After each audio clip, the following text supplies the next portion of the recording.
Beredar sebuah rekaman di Telegram pada Sabtu 15 Oktober 2022 yang memperlihatkan pertempuran quadrocopter Rusia versus Ukraina di udara.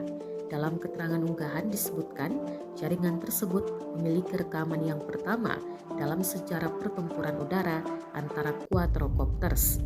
Tampak quadrocopters alias UAV baku serang di udara. Meski tak mengeluarkan serangan, keduanya tampak baku adu. Di akhir video, quadrocopter diduga milik militer Ukraina menyambar UAV Rusia, namun berakhir kerusakan bagi quadrocopter Ukraina.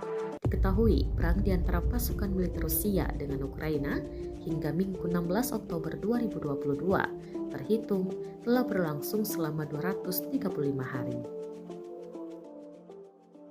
Terima kasih sudah nonton. Jangan lupa like, subscribe, dan share ya.